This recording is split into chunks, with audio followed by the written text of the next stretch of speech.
পথের একমাত্র দিশারি, জ্যোতিষ জগতে অদ্বিতীয় doctor Anjan Shastri, doctor Anjan Shastri, doctor Anjan Shastri.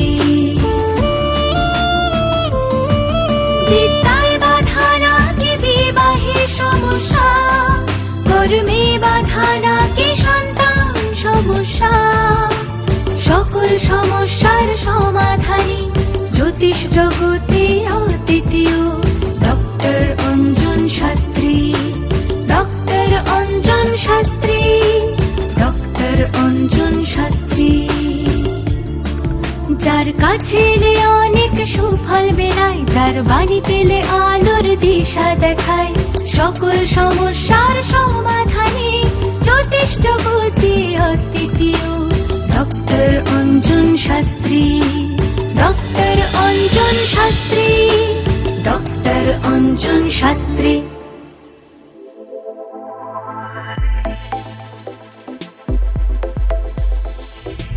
নমস্কার, আমি ভাস্বর চট্টোপাধ্যায়। আমরা আজকে এখানে আছি কার সঙ্গে না, ডক্টর অঞ্জন শাস্ত্রী। আমার সঙ্গে যিনি আছেন, যাকে আপনারা দেখতে চান, আমি তাকেই নিয়ে এসেছি। সুখ খুব ছোট্ট একটা শব্দ, দুটো অক্ষরের মাত্র, কিন্তু তার আগে যদি একটা অক্ষর বসিয়ে দেওয়া যায় অ, তাহলে অসুখ। আর অসুখ মানেই হচ্ছে শরীরের সঙ্গে সম্পর্ক, কি তাই তো অঞ্জন? একদমই তাই। তো আমরা আজকে এইটা নিয়ে আলোচনা করব বলেই ভাবছি যে অসুখ এবং শরীর, এই শরীর স্বাস্থ্য নিয়ে। তো অঞ্জন, তুমি আগে বলো যে শরীর একটা মন্দির মানুষের কাছে। হ্যাঁ, তাকে মন্দিরকে সুস্থ রাখতে হবে, ঠিক রাখতে হবে, রোজ পুজো দিতে হবে মন্দিরে, কি আমি ঠিক বলছি তো? তা এই শরীরকে কিভাবে ভালো রাখা যায়?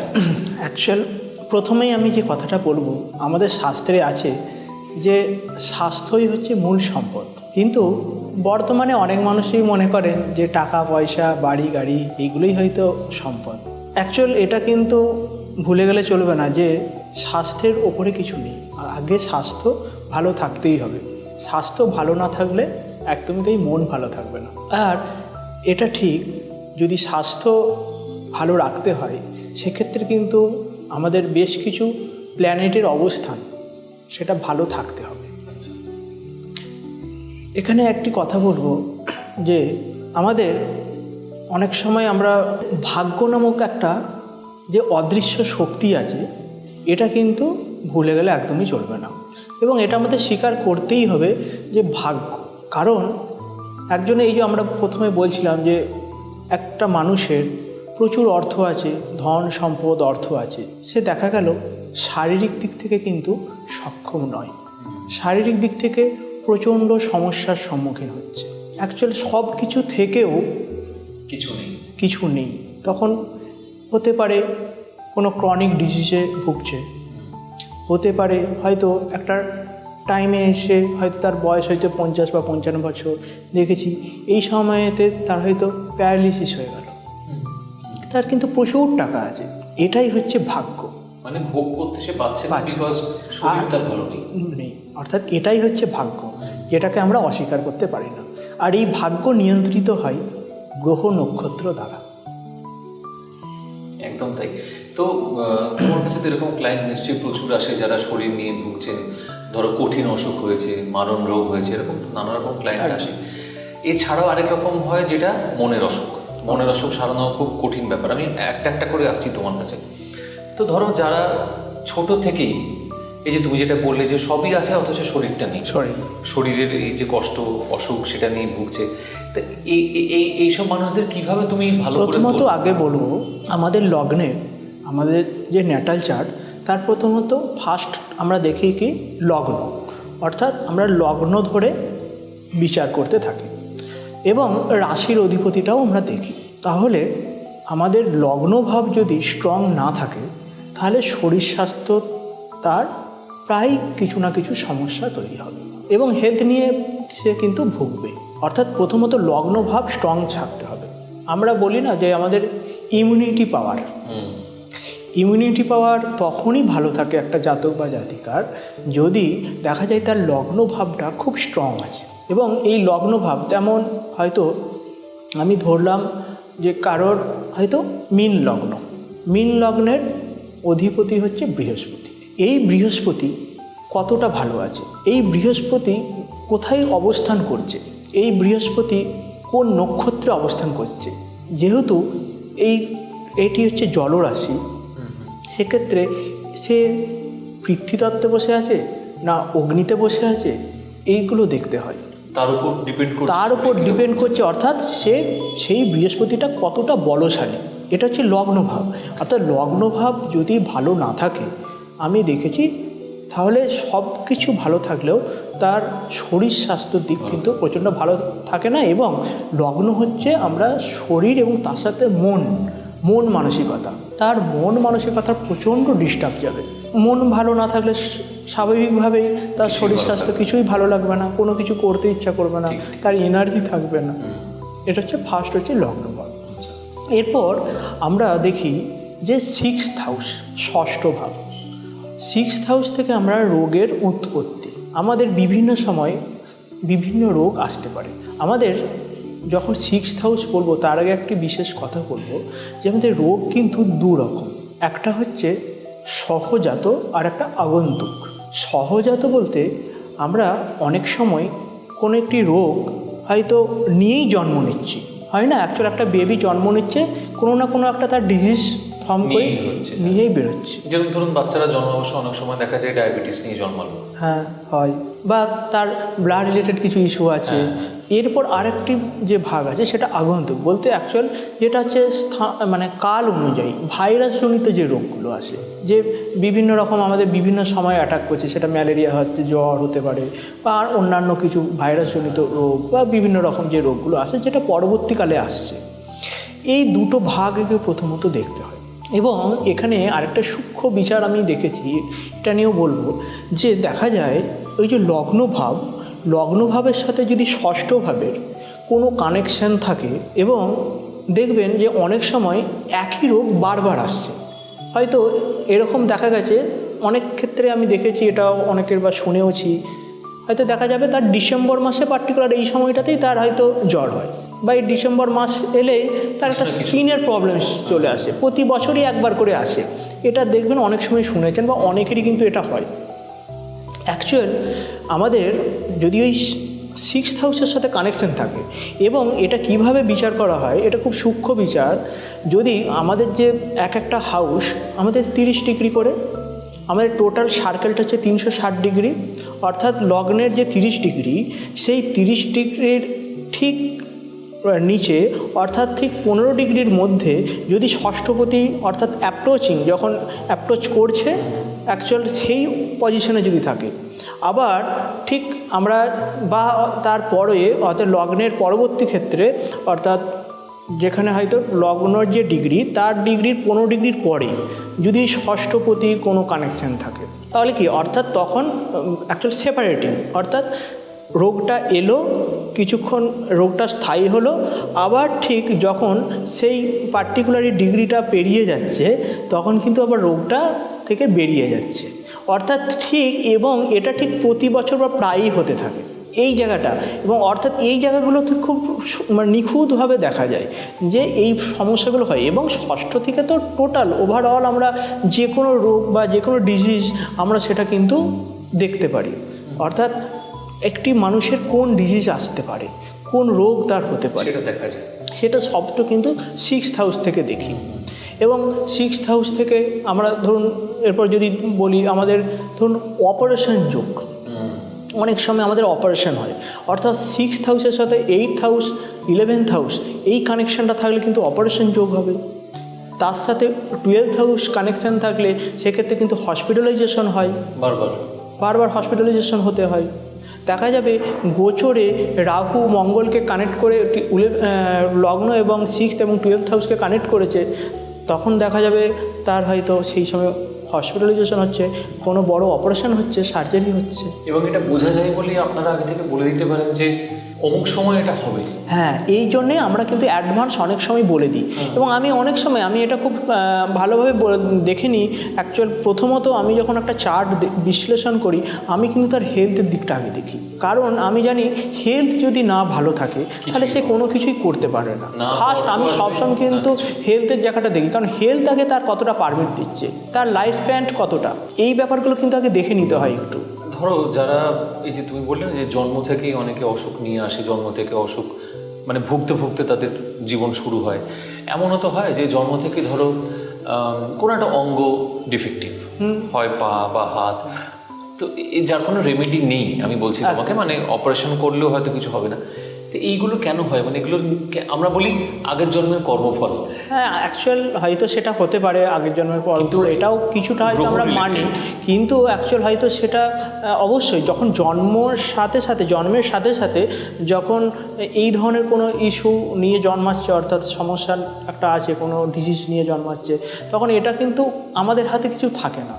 তবে এটা জন্মানোর আগে হয়তো দেখতে হবে তার বাবা মায়ের, অর্থাৎ তার পিতা মাতার কী পজিশন আছে। যখন একটা জাতক বা জাতিকা জন্ম নিচ্ছে, এই ধরনের যখন ক্যালকুলেশন করতে হয় তখন তার পিতা মাতারটা দেখতে হয়। যদি পিতা মাতার 5th হাউস সমস্যা থাকে, পিতা মাতার যদি সন্তানের জায়গায় কোনো না কোনো সমস্যা থাকে, তার 5th হাউসের সাথে অষ্টমপতির কোনো কানেকশান থাকে, 5th হাউসে যদি রাহু বা শনির মতো কোনো ম্যালিফিক প্ল্যানেট থাকে, সেক্ষেত্রে কিন্তু এই সমস্যাগুলো হতে পারে। এটা অ্যাকচুয়াল তার পিতামাতা থেকে আমি বুঝতে পারবো যে হ্যাঁ, তার সন্তানটা সুস্থভাবে আসবে না সুস্থভাবে আসবে না। আর যেটা ধরো আমরা এর আগে আলোচনা করছিলাম যে তুমি যেরকম বলছিলে আমার কাছে নানা রকম ক্লায়েন্ট আসে, আমি বললাম যে তোমার এই লাইনটা স্যুট করছে না, তুমি এই লাইনে চলে যাও। চাকরির ক্ষেত্রে বলছি, ব্যবসার ক্ষেত্রে বলছি, মানুষের অসুখ যেটা তুমি আগে থেকে দেখতে পাও যে অমুক বয়সে গিয়ে তোমার এই অসুখটা হবে, এই অসুখকে কি কোনোভাবে কন্ট্রোল করা যায়? অ্যাকচুয়াল প্রথমত বলবো, মেডিকেল শাস্ত্র ছাড়া অ্যাস্ট্রোলজি হয় না। তাহলে মেডিকেল তো অবশ্যই আছে, কিন্তু অ্যাস্ট্রোলজিক্যালি একটা গাইডলাইন যদি আমরা ফলো করতে পারি এবং কোন সময় কি হতে পারে তার আগাম যদি আমরা প্রিকশন নিতে পারি, সেক্ষেত্রে কিন্তু অনেকটা সলভ করা সম্ভব, মানে এফেক্টটা কম হবে। যেমন আমি একটা এক্সাম্পল এরপর বলি, কিছু কানেকশান নিয়ে আমি বলছি। যদি কারোর ষষ্ঠপতি বৃহস্পতি হয়তো অষ্টমপতি চন্দ্রের সাথে কানেক্ট করে বসে আছে, বা বৃহস্পতি চন্দ্র তার সাথে কোনো রাহুর কানেকশন আছে, তাহলে সেক্ষেত্রে কিন্তু তার পেটের সমস্যা হতে পারে। আচ্ছা, তার জলবাহিত সমস্যা আসতে পারে। মানে এটা ক্রনিক, সারা জীবন থাকবে? এটা থাকবে। অ্যাকচুয়াল তার হয়তো ঠান্ডা লাগা, সর্দি কাশি এটা বারংবার হতে থাকবে। আমি দেখি যদি কর্কট রাশি হয়, কর্কট রাশির অধিপতি হচ্ছে চন্দ্র, সেই চন্দ্র যদি দেখা গেল হয়তো অগ্নি রাশিতে চলে গেল, সেক্ষেত্রে খুব এফেক্টেড হয়। তখন অ্যাকচুয়াল কি জলবাহিত বিভিন্ন রকম সমস্যাগুলো কিন্তু আসতে থাকবে। রাহু বৃহস্পতি একসাথে যদি কানেকশান থাকে এবং তার নক্ষত্রগত কানেকশান অবশ্যই দেখে নিতে হবে, এবং তার সাথে কত ডিগ্রিতে, কোন ডিগ্রিতে সে অবস্থান করছে তার উপর ডিপেন্ড করে বলা যায়। দেখেছি সেক্ষেত্রে হয়তো তার বারংবার হয়তো লিভার, কিডনি এই ধরনের প্রবলেমগুলো আসতে পারে, এবং তার হজমের সমস্যা হবে। আচ্ছা, এই ধরনের কানেকশনগুলো দেখা যায়, চলতে থাকবে। আর আরেকটা কথা যেটা আমি তখন বললাম যে আমি খানিকক্ষণ পরেই টপিকটাতে আসবো, সেটা হচ্ছে মনের অসুখ। মনের অসুখ মানে ধরো আমি বলতে চাইছি, মনের অসুখ আবার দুরকম ভাগ হয়। একটা হচ্ছে যে ডিপ্রেশনে ভুগছে, আরেকটা হচ্ছে যে সবসময় ভাবছে যে আমি অসুস্থ। অ্যাকচুয়াল ডিপ্রেশন দেয় অ্যাকচুয়াল মনের কারক গ্রহকে আগে দেখতে হবে। মনের কারক গ্রহ তো চন্দ্র, তাহলে চন্দ্র গ্রহ যদি সেক্ষেত্রে কোনো না কোনোভাবে এফেক্টেড থাকে, কোনো পাপগ্রহ যুক্ত থাকে, চন্দ্র শনিযুক্ত হয়ে থাকে, চন্দ্র যদি কেতুযুক্ত হয়ে থাকে, চন্দ্র যদি অষ্টম বা দ্বাদশের সাথে কানেক্টেড হয়ে থাকে, চন্দ্র যদি ষষ্ঠ স্থানে থাকে, চন্দ্র যদি হয়তো লগ্ন থেকে অষ্টমকে কানেক্ট করে হয়তো অষ্টমপতির সাথে কানেক্ট করেছে, বা সে জায়গা যদি নক্ষত্রগত দিক থেকে যদি সে বিপদ নক্ষত্রে থাকে, অনেক রকম সমস্যা হয়। তখন এই সমস্যাগুলো মানে অ্যাকচুয়ালি এই কানেকশানগুলো থাকলে তাহলে কিন্তু তার মানসিক একটা সমস্যা, মনে দুশ্চিন্তা, অস্থিরতা, তার রাগ, জেদ এগুলো অনেক সময় বেড়ে যায়, মানসিক শান্তি পায় না। অর্থাৎ চন্দ্র যেহেতু মনের কারক, সেক্ষেত্রে তার মানসিক শান্তির একটা কোনোভাবেই কিন্তু আসে না। এটা কিন্তু দেখা গেছে। কিছু লোকের তো বায়ুও থাকে যে আমার শরীর খারাপ, কিন্তু দেখা যাচ্ছে যে কিছু নেই। অ্যাকচুয়াল কি হয়তো হ্যাঁ হতে পারে, গ্রহের এফেক্ট। হ্যাঁ, এটাও একটা গ্রহের। অ্যাকচুয়াল চন্দ্র কেতু যোগ, সবসময় একটা খুঁতখুঁতে ভাব। যদি তার সাথে ষষ্ঠর কানেকশন থাকে তখন মনে হবে শুধুই যেন আমার কিছু মনে হয় একটা অসুস্থতা মনে হচ্ছে, আমি বারবার ডাক্তার দেখাচ্ছি, ডাক্তার বলছে না কিছু নেই, এই ধরনের একটা ব্যাপার। চন্দ্রকেতু যোগ থাকলে হয়। চন্দ্রকেতু যোগ থাকলে অনেক সময় দেখেছি খুব মেন্টালি একটা সমস্যার মধ্যে দিয়ে ভোগে, ডিপ্রেশনে চলে যায়। চন্দ্রকেতু থাকলে আরেকটা খুব বড় সমস্যা, যদি অন্যান্য তার মধ্যে কোনো নেগেটিভ কোনো প্ল্যানেট তাকে দৃষ্টি দিয়ে থাকে বা পাপমধ্যস্থ থাকে বা নক্ষত্রগত দিক থেকে কোনো দিকে দুর্বল থাকে, সেক্ষেত্রে কিন্তু তার একটা সুইসাইড করার চিন্তা ভাবনা। আমি এই কথাটাতে আসছিলাম, এইটাও কিন্তু আমি দেখেছি। তুমি এরকম ক্লায়েন্ট পেয়েছো? হ্যাঁ, অবশ্যই দেখেছি আমি, এবং বলেওছি। এবং এই কিছুদিন আগে আমার কাছে একটা ক্লায়েন্ট এসেছিল, আমি তাদেরকে বলেছিলাম আগাম যে দেখুন আপনার মেয়ে কিন্তু এই ধরনের একটা প্রবণতা থাকবে, কিন্তু আমি তার মেয়ের সামনে বলি না, আমি কিন্তু আলাদাভাবে বলেছিলাম। তারপর আমি বলে দিয়েছিলাম, জাস্ট আমাকে এই কয়েকদিন আগেই আমাকে ফোন করে বলছে দেখুন এই ধরনের ঘটনা কিন্তু সে করতে গিয়েছিল। আপনি তো বলেছিলেন, আমি বলেছিলাম, বলছে তবে হ্যাঁ কিছু করে, আপনি যেহেতু বলেছিলেন আমি কিন্তু আমরা কিন্তু সবসময় লক্ষ্য রাখতাম। এবং আমরা দেখলাম যে একদিন হঠাৎ করে কিছুই হয় না, একটু সামান্য বাড়িতে যেমন কথা কাটাকাটি হয় একটু হয়েছিল, তার বিবাহ নিয়ে একটা প্রবলেম চলছিল, সেটা নিয়ে বলতে বলতে হঠাৎ করে তার দরজা বন্ধ হয়ে যায় এবং তার কিছুক্ষণ পর সে ডাকছে সাড়া দেয় না, তখন কিন্তু তারা সঙ্গে সঙ্গে বুঝে নিয়েছে, যেহেতু আমার কথাটা মনে পড়ে গেছে, তারা কিন্তু যাই হোক সেই জায়গাটা থেকে তাকে মোটামুটি উদ্ধার করে এনেছে, কোনো সমস্যা হয় না। এটা কিন্তু চন্দ্রকেতু যোগে হয়। এবং তার সাথে আমি দেখেছি 4th হাউস যদি নেগেটিভ থাকে, 4th হচ্ছে মন মানসিকতার জায়গা, 4th হাউস যদি মন মানসিকতার জায়গা, সেই জায়গাটা যদি সমস্যা থাকে সেক্ষেত্রে তাহলে মানে আরও সমস্যাটা বেশি হয়। চন্দ্র রাহু যোগ যদি থাকে, চন্দ্র রাহু যদি প্রচণ্ড রাগী হয়, তার সাথে যদি আবার মঙ্গলের কানেকশন থাকে, কারণ আবার মঙ্গল কি, মঙ্গল অ্যাকচুয়ালি অগ্নিকারক গ্রহ, চন্দ্র হচ্ছে জলজকারক গ্রহ, তাহলে এখানে অ্যাকচুয়ালি আগুন আর জল এই যে দুটো ক্ল্যাশ হয়ে যাচ্ছে, সেক্ষেত্রে কিন্তু তার মাইন্ডকে প্রচণ্ডভাবে ডিস্টার্ব করে, মানসিক শান্তি দেয় না। মানে মানসিক শান্তি, আপনি যে প্রশ্নটা করলেন সেটা কিন্তু অনেক পার্ট আছে। তো এই যে মানসিক শান্তি, ধরো তুমি দেখতে পাচ্ছ যে মানসিক শান্তি লোকটার নেই, ধরো একজন যে কোনো তোমার কাছে যে এসছে সে বারবার সুইসাইড করার চেষ্টা করছে, সফল হচ্ছে না কিন্তু বারবার চেষ্টা করছে, তো এইসব লোকেদের কন্ট্রোল করবে কি? অ্যাকচুয়ালি তার জন্যই কিন্তু প্রতিকার, অবশ্যই তার কিছু প্রতিকার আছে, তার কিছু গাইডলাইন বলে দিই যে এইগুলো এইভাবে করুন। তবে দেখুন একটা কথা বারবার বলি আমি, যেটা হচ্ছে ভাগ্য প্লাস চেষ্টা সমান ফল। আমরা সবসময় কিন্তু ভাগ্যের দোহাই দিয়ে সব কিছু হয় না, চেষ্টাটা কিন্তু আমাদের পজিটিভলি দরকার কোনো ক্ষেত্রেই। আপনি যদি শুধু ভাগ্যের ওপর ডিপেন্ড হন তাহলে কিন্তু সেই জায়গাটা ওভারকাম করা যাবে। অর্থাৎ ভাগ্য প্লাস চেষ্টা সমান ফল বলা হয়, অর্থাৎ আমাকে এটা চেষ্টার মাধ্যমে এটা কিন্তু জায়গাটাকে ক্লিয়ার করার চেষ্টা করতে হবে এবং ওভারকাম করার চেষ্টা করতে হবে। আর আমি আর একটা প্রশ্ন যেটা তোমায় করছিলাম, যে ধরো এমন কেউ এসছে তোমার কাছে, তুমি দেখতে পাচ্ছ যে একটা সময় সে মারণ রোগে আক্রান্ত হবে, কঠিন রোগ তার শরীরে বাসা বাঁধবে, হতেই পারে। অষ্টম ভাব থেকে আমরা দেখি এটা যে অ্যাকচুয়াল কোনো মারক রোগ, এবং দেখতে হবে কোনো অ্যাকচুয়াল আমাদের মারক প্ল্যানেটের দশা অন্তর্দশা চলছে কি না। অ্যাকচুয়াল আমাদের যেমন দ্বিতীয় ঘর, সপ্তম ঘর, এগুলোকে মারক স্থান বলা হয়। অ্যাকচুয়াল অষ্টম ঘর আমরা তো অ্যাকচুয়াল আয়ুর স্থান দেখি, অবশ্যই এটা তো দেখতেই হবে, কিন্তু দ্বিতীয় সপ্তমকেও দেখতে হয়। এবং অষ্টমের পঞ্চম আমি যদি ধরি, সেই জায়গাগুলো এইভাবে ক্যালকুলেশন করেও আমি দেখতে পাই, সেক্ষেত্রে 12th হাউস দেখতে হয়, এবং সে আপনার লগ্নের 2nd হাউস দেখতে হয়, এই কানেকশানগুলো কিন্তু দেখতে হবে। সেক্ষেত্রে যদি দেখা যায় যে অষ্টমে কোনো পাপমধ্যস্থ হয়েছে, অষ্টমে হয়তো কোনো ম্যালিফিক গ্রহ আছে, সেক্ষেত্রে কিন্তু এই ধরনের সমস্যাগুলো হতে পারে, কঠিন রোগে অ্যাকচুয়াল আসতে পারে, কোনো অ্যাকচুয়াল ক্রনিক ডিজিজ আসতে পারে। এইগুলোকে ওভারকাম করার রাস্তা কিছু? এইগুলো ওভারকাম করার রাস্তা অ্যাকচুয়াল অবশ্যই প্রথমত আমরা তো শুধুমাত্র রিড করছি যে হ্যাঁ এইটা হওয়ার সম্ভাবনা আছে, সেক্ষেত্রে অ্যাকচুয়ালি যে বললাম যেটা চেষ্টা, এবং তার সাথেও মেডিকেল আছে, এবং সেই জায়গাটা আগে থেকে তার বিকজ, যেমন অনেক সময় আমরা বলি যে হয়তো দেখা যাবে যে তার বুধ যদি ডিস্টার্ব থাকে, দেখা গেলো বুধ তার ষষ্ঠপতি, তার ষষ্ঠ ঘর থেকে আমরা রোগ ভোগ বিচার করে থাকি, তাহলে সেক্ষেত্রে বুধের জন্য অনেক রকম সমস্যা হয়। যেমন বুধ শনি যোগ থাকলে শনি স্কিনের প্রবলেম, নার্ভের সমস্যা, এইসব ব্যাপারগুলো আসে।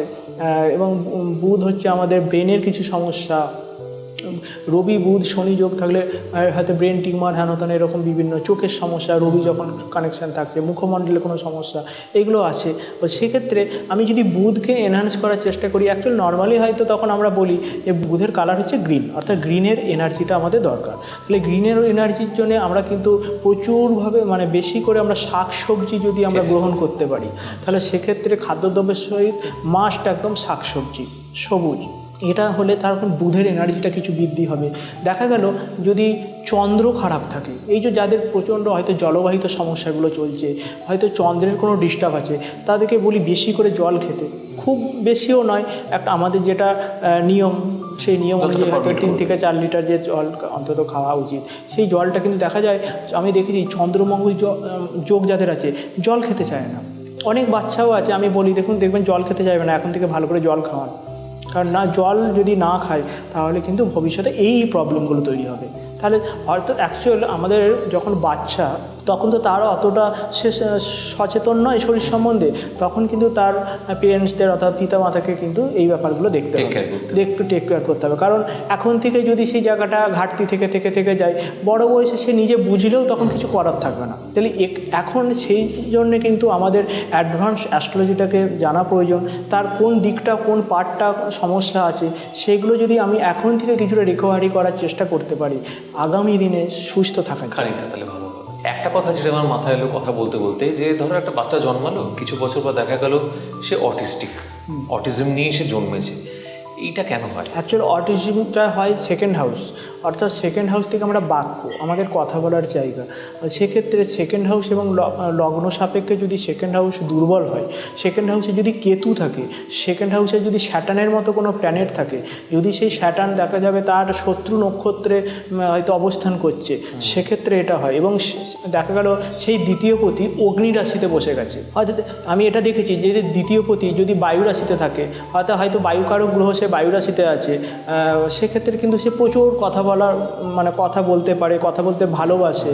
আবার ঠিক তার উল্টোটাও হয়, যদি সেটা অগ্নি রাশিতে চলে যায় তখন তার কথা বলতে ভালো লাগে না, মানে কথা কি বলবো এটা বুঝে উঠতে পারে না, এই একটা ব্যাপার, কনফিডেন্সটা থাকে না। এবং এই জায়গাটাতে আমি দেখেছি অটিজমের একটা ব্যাপারটা থাকে, কিন্তু এই কানেকশনগুলোতে থাকে। আমি আমার এরকম বেশ কিছু ক্লায়েন্ট আছে, আমি এখনও দেখছি হয়তো কিছুটা ইমপ্রুভ করেছে এখনও। আচ্ছা, আমি সবসময় এটা টেক কেয়ার করার চেষ্টা করি, দেখি আমি সেই চার্টগুলো অ্যানালিসিস করেছি, তার প্রতিকারও করেছি হয়তো, তবে এগুলো একটু সময় লাগে। আমি অবশ্যই বলেছি যে অবশ্যই একটা তার মেডিটেশন বা তার বিভিন্ন সব মেডিটেশনটা এখানে যদিও ব্যাপার নয়, এখানে আমাদের যে থেরাপির ব্যাপারটা থাকে এইগুলো করতেই হবে, অর্থাৎ মেডিকেল ট্রিটমেন্ট তো নিতেই হবে।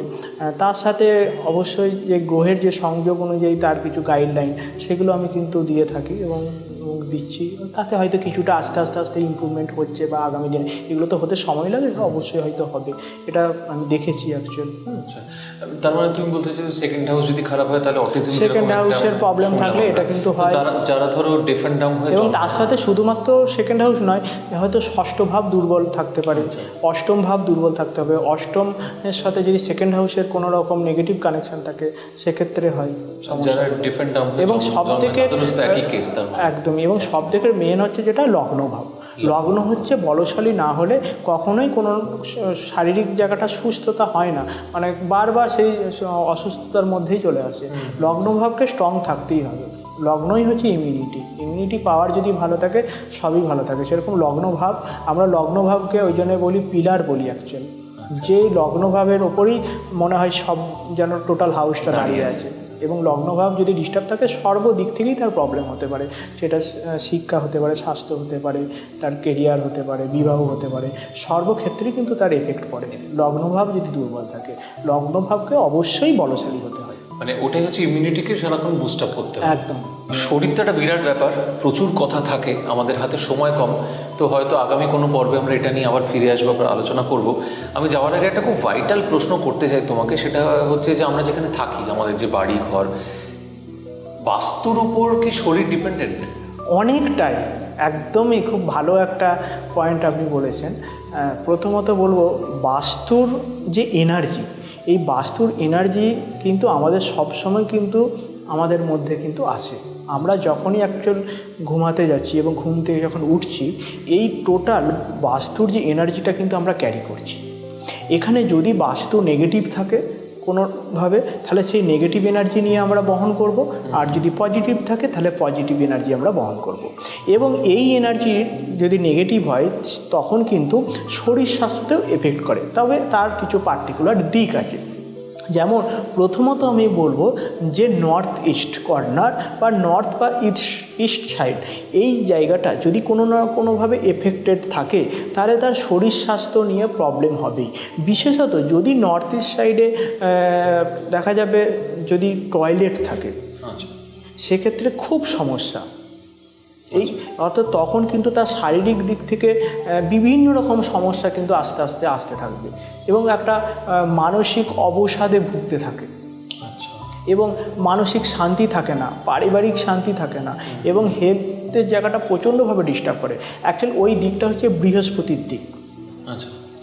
এবং এই যে বৃহস্পতি, এবার বৃহস্পতি দেখা গেল যে তার ন্যাটাল চার্টে যদি দুর্বল থাকে তাহলে কি হলো, তাহলে তার বাস্তুতেও সমস্যা, তার ন্যাটাল চার্টেও দুর্বল বৃহস্পতি, তাহলে কিন্তু সেই সমস্যাটা অতি তীব্রভাবে হবে।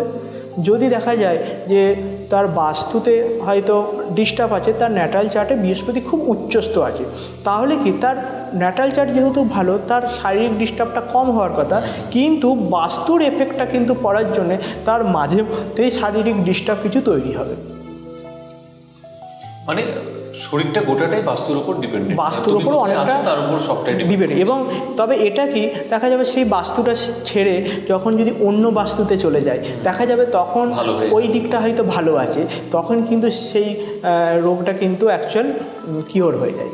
অ্যাকচুয়াল অ্যাস্ট্রোলজি বলতে পারে কোন রোগটা কিউরেবল বা কোন রোগটা নন হতে পারবে না, কিউরেবল হতে পারে না, নন কিউরেবল।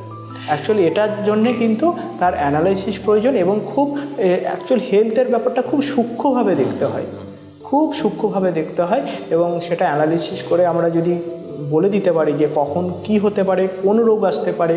এবং আরও সত্যি অনেক প্রচুর, আপনি বললেন যে এখন অনেক কিছু বিষয় আছে, বহু কিছু রোগ আছে, সেই রোগগুলো কিন্তু সব অ্যাস্ট্রোলজিভাবে বলা যায়। আমি দেখে চট করে বলে দিতে পারি যে কোন রোগটা আছে বর্তমানে, কোন রোগটা আসতে পারে, বিগত দিনে কোন রোগটা হয়েছিল, কখন অপারেশন হবে, কখন তার জীবনে হয়তো দেখা যাবে তার মানসিক অবসাদ আসবে, হ্যাঁ, কখন অ্যাকচুয়ালি তাকে হসপিটালাইজেশন হতে হবে, এগুলো কিন্তু সবই বলা যায়। এবং তার আগাম কিন্তু আমাদের অ্যাডভান্স এটা যদি জেনে থাকি তাহলে অনেকটা সেই জায়গাটা আমরা ওই জায়গাটা ওভারকাম করতে পারি। নমস্কার, আমি তটিনী ব্যানার্জি। প্রথমেই বলি, ডাক্তার রঞ্জন শাস্ত্রীর সাথে আমার অনেক দিনের পরিচয়। আমার জীবনের কিছুটা চলার পরেই ওনার সাথে পরিচয় হয়, যদিও ওনার চেম্বার তখন ছিল রাসবিহারীতে। এখন তো খুব সুখের খবর যেটা বাদুয়াটিতে এসছে। আমি ওনার পরামর্শ মেনেই চলি। শুধু আমি নই, আমার ছেলে, আমার হাজব্যান্ড, আমরা মানে একটা বিশ্বাসের জায়গা তৈরি হয়ে যায় না আমাদের মধ্যে, সেই জায়গাটা বাড়িতে এমনভাবে তৈরি করে দিয়েছে বলি যে আমরা কোনো এক পা এগোতে গেলেই সবসময় ওনার পরামর্শই নিয়ে চলি। কিন্তু এমন একটা দিন আমার কাছে আজকে সত্যি খুব আশ্চর্য লাগে, যেদিন উনি আমাকে হঠাৎ একদিন বললেন যে আপনি এই প্রফেশনটায় রয়েছেন তো, ঠিক আছে চলুন না আপনি একটু বিজনেসের দিকে যান। আমি বললাম বিজনেস, আর আমি আবার ভাবছি যে অঞ্জন শাস্ত্রী বলছেন অথচ আমি এটাতে এগোবো না, এটা কি হয়? তো আমার হাজব্যান্ড বললো যে উনি যখন বলেইছেন তখন তুমি এগিয়ে দেখো না। তো আমি কী করবো সেটাও খুঁজে পাচ্ছি না। তখন উনি বলেন খুঁজে পাচ্ছেন না, আমি বলবো? আমি বললাম অবশ্যই, আপনি আমাদের ফ্রেন্ড, ফিলোসফার, গাইড তিনটেই। তখন উনি বললেন যে ঠিক আছে তাহলে চলুন আপনি একটা গার্মেন্টসের ব্যবসা করুন, দেখুন চলে কিনা। আমি বললাম না চললে কিন্তু পুরো পকেট থেকে আপনার ফাঁকা করবো। তখন উনি বললেন না একদমই হবে না।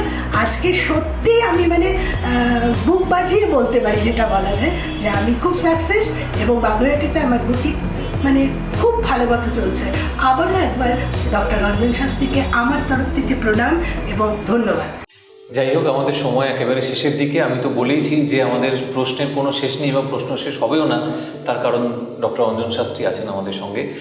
অঞ্জনের সঙ্গে যদি আপনারা কথা বলতে চান, দেখা করতে চান ফিজিক্যালি, তাহলে কলকাতাতে দুটো চেম্বার আছে, একটা রাসবিহারী কালীঘাট মেট্রো স্টেশনের কাছে আর একটা বাগুইহাটি হেলাবরতলাতে। এছাড়া পশ্চিমবঙ্গের ভেতরে 4 জায়গায় ওর চেম্বার করে। বাঁকুড়া, বর্ধমান, মেদিনীপুর এবং আরামবাগ। আর যারা ফিজিক্যালি অঞ্জনের কাছে পৌঁছতে পারছেন না, তাদের জন্য একটা সাইট আছে যেখানে গিয়ে অঞ্জনের সঙ্গে আপনারা কথা বলতে পারেন, কনসাল্ট করতে পারেন। সাইটটা হচ্ছে www.anjanshastri.com। আর তাছাড়া তো ফোন আছে, ভিডিও কল আছে, সবই আছে, সবের মাধ্যমে অঞ্জন সবার কাছে অ্যাভেলেবল। খুব ভালো লাগলো অঞ্জন আজকে এরকম একটা সাবজেক্ট নিয়ে আলোচনা করে তোমার সঙ্গে। আশা করি আপনারা উপকৃত হয়েছেন ওর কথায়। আবার দেখা হবে একই চ্যানেলে, এই অনুষ্ঠানে একই সময়। নমস্কার। নমস্কার। ডক্টর অঞ্জন শাস্ত্রী।